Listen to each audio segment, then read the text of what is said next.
Hola, hola, saludo muy especial, bienvenidos a Sinergia Informativa, un programa que está hecho para personas inteligentes, interesantes y calificadas como usted. Información política y administrativa que nos tiene que interesar, porque todo lo que se decida en las urnas, que lo decidimos nosotros, tiene que ver con nuestra felicidad. Siempre digo que pueda como a largo plazo. Me parece que suena eso como muy pretencioso de la felicidad, pero como que no. Tener hogar, tener salud, tener educación, tener trabajo, tener seguridad, eso tiene que brindarnos felicidad. Y eso se logra, indudablemente, con voluntad política y administrativa. Y se logra con quienes nosotros decidamos que van a trabajar en el Ejecutivo, Presidencia de la República, elecciones del 27 de mayo, primera vuelta, 17 de julio, segunda vuelta, si hay segunda vuelta. O en las elecciones pasadas que elegimos al Congreso de la República, desde el Legislativo, ¿qué hacen los congresistas por la felicidad de todos los colombianos? Eso, al fin y al cabo, es decisión nuestra. ¿O no es así? Miguel Jaramillo Luján, analista, político, consultor, bienvenido a Sinergia Informativa. Roger, muchísimas gracias por la invitación a ti y a todos los televidentes en esta semana intensa de mucha política en Colombia. Pero entonces la gente tiene que participar, hombre, es una cantaleta, sí, suena cantaleta porque todos los días lo hago, pero la gente tiene que participar porque es que su voto definitivamente es la decisión de esa persona en hechos que tengan que ver con su felicidad. Así es, profe Roger, la gente tiene que incidir en esa felicidad futura. Usted planteaba, por ejemplo, un tema como el de la seguridad. Sí. Eso, digamos, en términos de políticas públicas, son llamados bienes públicos puros. Es decir, muchas veces el ciudadano no lo siente, pero están ahí. Y hace parte del Estado, hace parte de esos poderes públicos que el ciudadano puede elegir, que puede hacerles veeduría, garantizárnoslo. Pero se llama bienes públicos puros. Puros, sí, señor. ¿Por qué llaman así? Hay bienes públicos que son tácitos y que el aumento del disfrute no hace que se aumente las unidades que gasta un Estado en poder invertir. Por ejemplo, si yo quiero lograr alimentación escolar, yo tengo que aumentar las raciones para poderle dar a más niños. Pero si yo quiero aumentar la calidad del aire, pues aquí pueden respirar en el Valle de la Aburrá 10 o 1 millón de personas. ¿Sí me entiende? Entonces esos bienes públicos puros son para uno o todas las personas, obviamente, que hacen parte de una sociedad. Correcto, sí, pero tienen que ver esos bienes públicos puros, sea una decisión, sigamos con el ejemplo, una decisión alrededor de cómo se va a hacer sostenible el medio ambiente. Entonces hay unas decisiones de tipo administrativo, como las que se han tomado aquí en Medellín, en el Valle de Aburrá. El manejo del combustible, por ejemplo. Exactamente. Ese tema es una decisión fundamental. Una decisión fundamental y que tiene que ver con la felicidad de la gente respirando aire puro. Y el de la seguridad, pues cómo no, en la medida en que se lleve a una localidad mayor número de agentes de policía, por ejemplo, o más cámaras de seguridad, o en fin, todas las estrategias posibles para seguridad obviamente van a generar la felicidad al mayor número de personas. Así es. La tranquilidad por lo menos. Sí, señor. Tranquilidad, seguridad, felicidad. Salud, felicidad. Educación, felicidad. En fin, es que, perdóname, Miguel, y ustedes, cuando yo insisto en esto, pensé que quisiera como encontrar la palabra para que la gente se convenciera que tiene que participar por eso que quiere, y que quiere la gente felicidad. Oiga, a propósito, hubo abstención en las elecciones pasadas nuevamente. Sí, señor, ganamos 8 puntos, por así decirlo, Roger, en relación con las elecciones del Congreso anterior, en 2014. Sin embargo, 8 puntos, o sea que fue, tengo entendido que fue 53% esta vez. 53% esta vez, la vez pasada fueron 44%. Ajá, bueno. Fueron entre 8 y 9 puntos. Lo cierto es que hubo una mayor participación, sin lugar a dudas, por la presencia de las consultas entre los partidos. No me queda ninguna duda de que la participación de los ciudadanos se vio motivada por el interés desmedido que hay en cuanto al tema de quién ocupará la Casa de Nariño en los próximos 4 años. Ah, bueno, usted está diciendo que la gente no participó mucho por la decisión de quiénes van a ser los congresistas, sino ese par de consultas internas, no fueron internas, abiertas, pero fueron de dos partidos, de dos, digamos, tendencias, derecha con Iván Duque, Marta Lucía Ramírez y Alejandro Ordóñez, izquierda con Gustavo Petro y Carlos Caicedo. Entonces, la gente participó más, fue pensando en ir a reclamar uno de los dos tarjetones. Yo creería que sí, porque al uno revisar los resultados de las elecciones a la Cámara de Representantes, al Senado, el número de tarjetones no marcados, de los tarjetones que fueron anulados, la proporción del voto en blanco y sobre todo los votos por los partidos, hubo un incremento en la votación por partidos en ambas cámaras. Ya. Eso me lleva a pensar que la gente no llegó muy informada para votar a la Cámara y al Senado. Por ende, iban más en la intención del tema de los tarjetones. Y con esto voy al tema famoso aquel de las fotocopias que ocurrió el domingo, a partir de las 11, 12 del día, detonándose en Medellín, luego Barranquilla, luego Corferias y Unicentro en Bogotá, Cali. Y es que la registraduría creo que no cometió un error matemático en la distribución de los tarjetones, sino que fue un error de lectura política. Debió haber leído políticamente, que muchas veces al ciudadano políticamente suena como a partidos y a enredos. No, la política es el bien común y yo hago una lectura de dónde están los intereses de los ciudadanos para tomar decisiones. Y en las grandes ciudades estaba el voto de opinión, la gente vota por opinión en las consultas presidenciales y en las elecciones presidenciales y se tuvo que haber tenido una previsión en ciertos sitios. Yo no puedo comparar a Mitú con Medellín para el número de tarjetones que voy a entregar en proporción, por ejemplo. Y eso queda claro, eso nos deja algo en claro mejor. La gente entonces participa pensando en su candidato a la presidencia de la República. La gente participa de acuerdo con intereses. Quiere decir que, por ejemplo, en Medellín, en el sector del Poblado fue donde más, digamos, escándalo hubo por falta de tarjetones, porque ahí de pronto hay una tendencia más hacia la derecha, ¿cierto? Sí, señor. O sea, más quisieron votar por Marta Lucía Ramírez, Alejandro Ordóñez o Iván Duque. Entonces, por eso se agotaron más rápido los tarjetones ahí. Se debió haber llevado mayor cantidad de tarjetones para el sector del Poblado que para algunos barrios populares, por ejemplo. Esa es más o menos como la idea, ¿cierto? Sí, señor, claro que sí. Bien, y entonces esto nos pone ya en sintonía con las elecciones presidenciales. Ya estamos en sintonía. Miguel Jaramillo Luján, consultor y analista político. ¿Es cierto entonces que lo ocurrido el 11 de marzo era, entre comillas, una primera vuelta a las presidenciales? Yo creo que sí, Roger, y con una ventaja indudable para la centro derecha y para la centro izquierda, en este caso para los dos ganadores, para Iván Duque Márquez y para Gustavo Petro. Sin embargo, la proporción de las consultas o la importancia de las consultas se da no solamente por quién sea el ganador, que es lo que la mayoría de la gente define y determina, sino por la forma en la que se da el triunfo y por el número total de votos de ese bloque político. Y si se acepta o no se acepta el triunfo o la derrota y si el bloque termina configurando una misma ala. En el caso de la centro derecha es indudable que hay una porción importante de uribistas que no están con ese bloque, sino que están con Cambio Radical, que para mí fue el partido que mejor le fue en las elecciones del Congreso, que recordemos son elecciones de voto duro. Por ende, ese voto duro de Germán Vargas tendrá que sumarle algo de opinión para poder tener probabilidad. Ahora bien, Gustavo Petro y Iván Duque quedan definidos, son punteros en las encuestas, indudablemente hay una coincidencia entre varias de ellas. Lo veremos, yo diría que a partir de la semana entrante, porque creo que esta semana es complejo que se tome un muestreo, no lo considero adecuado, puesto que de acá al viernes ya ellos podrán elegir la fórmula vicepresidencial definitiva. Tanto los dos que salieron de esta consulta, que ya hubo dos anuncios, digamos más o menos oficiales, pero hasta el viernes se sabrá, como Germán Vargas y Sergio Fajardo, que desde mi punto de vista tienen fórmulas que no les da un valor agregado en cuanto a lo electoral y en cuanto al fenotipo del perfil de la persona que puede atraer más ciudadanos de opinión. Perfecto. Miguel Jaramillo Luján, él es analista, consultor político. Lo hemos invitado para que hablemos un poquitico de lo que ocurrió el 11 de marzo en las elecciones parlamentarias, pero obviamente ya pensando en perspectiva, en qué va a pasar el 27 de mayo, primera vuelta de elecciones presidenciales y seguramente segunda vuelta el 17 de junio. Unos mensajes, ya regresamos.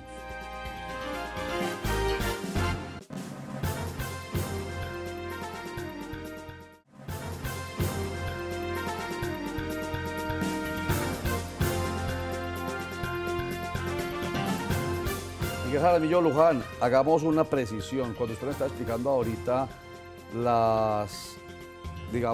el cómo está la mentalidad, una expresión pues muy mía, para entender un poquitico la mentalidad de los colombianos alrededor de los distintos aspirantes. Usted decía centro derecha, centro izquierda.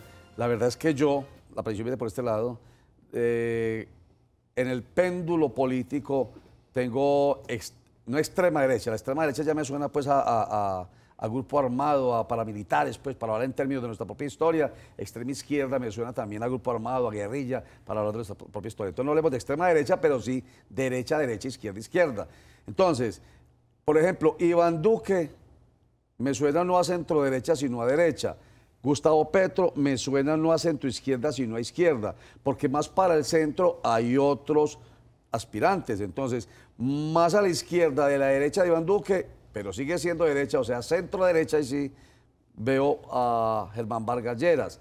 Llego a un punto del centro, pero también con tendencia a la izquierda en el movimiento pendular político, que es el de Humberto de la Calle Lombana. Y voy yendo más a la izquierda y veo a Sergio Fajardo Valderrama, y ahí sí me ubico a la izquierda, vuelvo y digo, con Gustavo Petro. Permítame, quería hacer esta precisión y usted me dirá si sí o si no, ratifica o no, pero como para la precisión de la gente, ¿es así o no es así? Sí, señor, yo creo que es una apreciación acertada, puesto que en el caso de estos candidatos, allí es donde existe, digamos, esa apreciación política, o al menos esa valoración, o ese modelo económico y político y forma de ver el Estado que tienen ellos. Sin embargo, yo creería que hay una serie de misturas y explicaciones que es preciso dar. En el caso de Sergio Fajardo, es un candidato que por el apoyo político de los partidos se ha matizado en cierta forma dentro de la centroizquierda. Sí. Pero creería yo que dentro de su pensamiento y su modelo del Estado existe unas aproximaciones y unas evidencias que lo ubican más como la centro-derecha. Hay una indefinición allí que yo siento también que en la fuerza de su discurso el ciudadano de a pie y los dos principales partidos que lo vienen respaldando se lo están cobrando. Sí. Yo veo un Fajardo que no es contundente con los temas, veo un Fajardo que le está faltando jugársela más por las dicotomías, generar un poquito más de molestia, generar un poco más de contraste. O sea, no es tan tibio. Sí, correcto. El contraste es indispensable en un candidato político. Ahora bien... Pero un momentico, párame ahí. Y qué bueno que esté hablando de cada uno, pero empecemos con Fajardo entonces. Entonces, eso es lo que la gente, o algunos sectores más bien, han, digamos, ubicado. Esa mixtura, como usted dice, extraña. Eso es un par de especias que no, en la realidad no se complementan ni se comparten, porque es un pensamiento muy de centro derecha y muy empresarial, muy plutócrata incluso, mezclado con un pensamiento de izquierda menos empresarial, más antiempresarial, etcétera, hasta el punto que empezó diciendo, muy en contra de lo que piensa, por ejemplo, el Polo Democrático Alternativo, que iba a aumentar la edad pensional. Y entonces eso fue escandaloso. Ahí se vio una muestra. Entonces, ¿la gente logra determinar eso o personas como usted, que son estudiosos del tema, la gente del común logra determinar esa extraña mixtura? Yo creo que sí, al menos no solamente esa extraña mixtura en las propuestas concretas que está esperando el ciudadano de a pie. Yo creo que existen tres temas, los llamamos técnicamente insights, que para la gente del común son muy sensibles. Uno es el tema de la seguridad ciudadana, es lo que pasa no solamente en la ciudad, sino en las cabeceras, en las veredas, en los sitios donde el ciudadano espera sentirse seguro. Eso es un tema que genera amores, odios, pero donde el ciudadano de a pie está buscando que el próximo presidente, la próxima autoridad ejecutiva, que siente cercana, igual que al alcalde o al gobernador, y distinto a lo que pasa con un concejal, un diputado o un congresista, le brinde soluciones concretas, pero no que empiece a decir que blanco y negro es válido, que gris y un poquito también, sino que tenga posiciones más contundentes y más firmes, incluso casi que en un tono subido y elevado en la medida en que va avanzando la campaña. Eso es un tema indispensable. Lo segundo, pues el tema de la corrupción indudablemente, y lo tercero, la situación económica del país, que el ciudadano de a pie sienta cómo se resolverá el tema del desempleo, de las oportunidades, de bajar el costo de vida. Esos son temas que la gente está esperando, que haya respuestas concretas y sobre todo posiciones contundentes que se orienten a un cambio. El cambio siempre es atractivo para el ciudadano de a pie cuando se trata de motivar su acción al voto, más allá del tema de visibilizar la imagen y la marca de alguien que hasta cierto punto de la campaña es importante, la imagen, la frescura, pero cuando tú ya estás llegando a 2 o 3 meses de una primera vuelta, no puedes solamente vender que vas a tener un estilo o una imagen diferente. ¿Usted se atrevería a decir de cuál de todos, o uno o dos o varios, tienen ya definida una posición frente a esos temas insights que usted dice, sí, señor, tan importantes para que el electorado tome una decisión inteligente el día de las elecciones? Yo me atrevería a decir que en este momento quienes pudieran tener una postura clara son Iván Duque, Gustavo Petro, Germán Vargas Lleras. Esos tres candidatos tienen una postura clara. Sí. Yo pienso que Fajardo le ha faltado contundencia y todavía divaga en muchos temas que son claves y que son importantes. Y yo creería que Humberto de la Calle es, y era una precisión que quería hacer ahorita, es un liberal, pero es un liberal que está orientado desde la socialdemocracia más a la izquierda que a la derecha, que eso es un tema histórico de entre los orígenes del liberalismo a nivel mundial y es un tema coherente frente a su postura, donde podríamos decir que un liberalismo más de izquierda es el de Piedad Córdoba y podría ser más proclive a sumarse a Humberto de la Calle, y que Humberto de la Calle tiene una gran limitación y es que no suben las encuestas, no tiene el carisma suficiente. Todos pensaban que Clara López le iba a inyectar la posibilidad de estar al menos entre los tres primeros y no fue así. Y fuera de eso es un hombre que no es bueno como candidato. Ya lo demostró en 1995 y lo ha demostrado en varias campañas donde ha estado. ¿Por qué no es bueno? Le falta carisma, le falta punch, le falta expresión, le falta la capacidad de poder transmitir y comunicar mucho mejor desde la corporeidad. Un buen candidato a un ejecutivo y a un cargo uninominal tiene que tener una gran capacidad de expresión oral, corporal, tiene que emocionar, tiene que conducir, tiene que llevar. Y él ha sido un buen funcionario, quedará en la historia por el tema de la negociación de paz, pero como candidato, digamos que ya por estas experiencias, uno más o menos percibe que le va a quedar muy complejo. A propósito de Humberto de la Calle Lombana, y en relación con las elecciones parlamentarias del 11 de marzo, en las que no hubo tal participación abrumadora de votación alrededor de la Fuerza Alternativa Revolucionaria del Común, porque suponía que iban a sacar las caletas Era el coco. de dinero, exacto, y que eso iban a comprar votos como un loco. A propósito de eso, se dio una votación muy baja, no se fueron como 50.000 votos, algo así, muy poco en todo caso por la Fuerza Alternativa Revolucionaria del Común.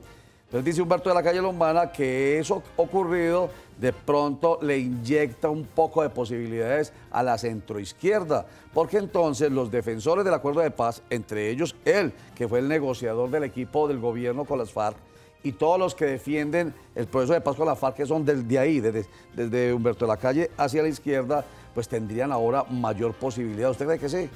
Hay una teoría que la plantea un teórico alemán, Van Clausewitz, donde dice que los ejércitos irregulares tienen todo el tiempo del mundo.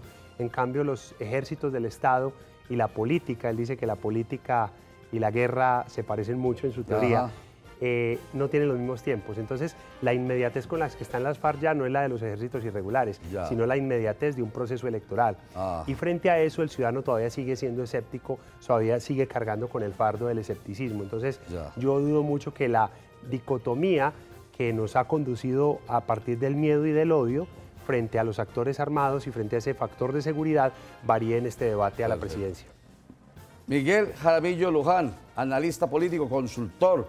¿Cómo es el nombre de su empresa, Miguel? Se llama Marketing Político y Gobierno. Marketing Político y Gobierno.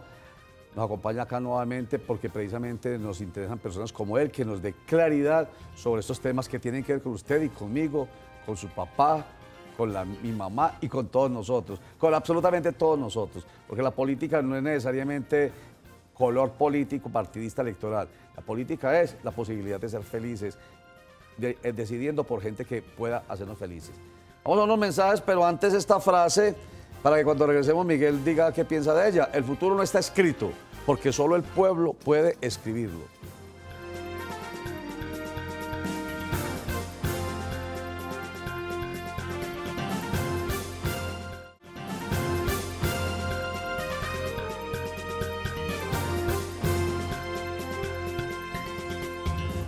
El futuro no está escrito, porque solo el pueblo puede escribirlo. Miguel Jaramillo, ¿qué piensa usted de esa frase? Hombre, una frase muy sabia y que además viene de una persona que vivió la política en todo su fragor en España, como fue Adolfo Suárez. No, definitivamente, y menos en lo electoral, Roger.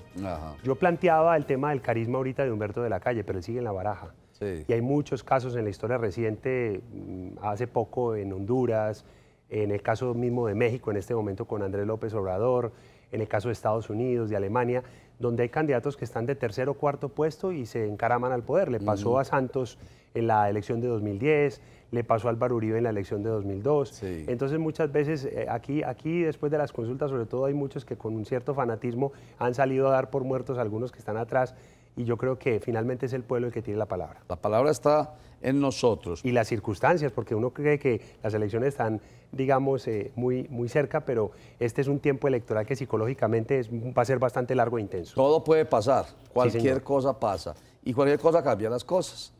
Estoy recordando, por ejemplo, el magnicidio de Luis Carlos Galán, 1989. ¿Quién pensaría que Gaviria iba a ser? César Gaviria iba a ser el presidente de la República? Pues sobre el cadáver a un tibio de su padre, Juan Manuel creo que fue, bueno, uno de los hijos. Juan Manuel Galán. Juan Manuel, el hijo dijo, tome usted las banderas, doctor Gaviria, y todo el mundo votó por Gaviria. ¿Qué tal lo que pasó con, entre Samperí y... ¿quién fue? No recuerdo quién fue el que estuvo emulando con el conservador Andrés Pastrana Arango, pero Andrés Pastrana Arango tuvo la oportunidad de tener a un señor con una toalla aquí colgada, muy frente a frente, y todo el mundo dijo, cosas extrañas más de la vida. En ese momento todo el mundo aplaudió, uy, qué maravilla, diálogos de paz con las FARC.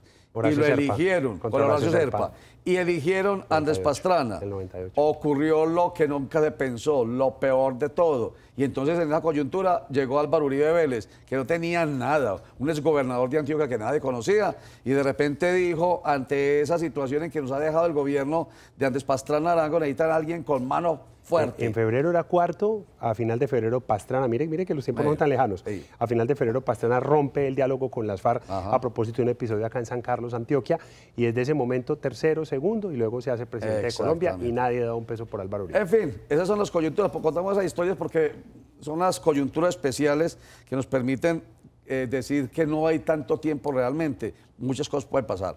Bueno, Miguel Jaramillo Luján, el candidato a la vicepresidencia de Mejor Vargas Lleras, obviamente con el apoyo de Cambio Radical, ha dicho, es la hora de una gran alianza nacional, en la que entren incluso el Partido Liberal, Partido Conservador, Partido de la U. ¿Usted cree que es hacia dónde va realmente esa gran alianza? ¿Hacia ese centro derecha de Germán Vargas Lleras o a la derecha de Iván Duque?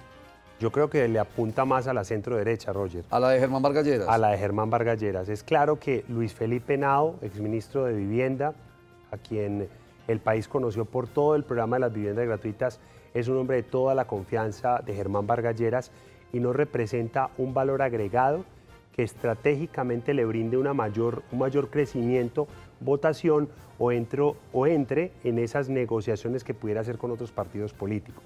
Y también es claro que hoy la máquina, el voto duro que tiene Germán Vargas Lleras ya está definido y lo que él necesita son unos márgenes de mayor crecimiento a nivel de opinión, que los tendrá en su momento en la campaña, pero terminar esta semana al menos de reconfigurar los partidos, donde llame a muchos de estos sectores, que creo que van a ser menos derecha y más centro derecha, más liberalismo, más partido de la U, y algunos conservadores, uno que otro uribista, para poder acabarse de fortalecer y quizá replantear su fórmula a la vicepresidencia. Aunque ya hemos escuchado algunos líderes del partido de la U que van a hacer un giro en U para aterrizar nuevamente en el uribismo, acompañando a Iván Duque. Aunque hay otro sector que quiere quedarse con Germán Vargas Lleras, y esta es de Roy Barreras, creo, que ha hablado de Sergio de la Calle, en esa simbiosis entre Sergio Fajardo Valderrama y Humberto Lacalle Lombardo. Claro que sí. En fin, último comentario rápido. ¿Por qué dice usted, lo dijo ahorita, pero tiene que ver con que el refuerzo de este comentario que usted hace sobre sobre Cambio Radical? ¿Por qué dice que el gran ganador fue Cambio Radical cuando la mayoría de votos es de Centro Democrático? Porque estamos hablando de las parlamentarias. Estamos hablando de las parlamentarias y las del Congreso, porque primero, digamos, lo que ve el común es una gran diferencia entre el número de curules que tenía Cambio Radical y el número de curules que alcanza, principalmente a costa del partido de la U, que se vio debilitado y era natural, lo esperaban, y los partidos tradicionales, primer elemento.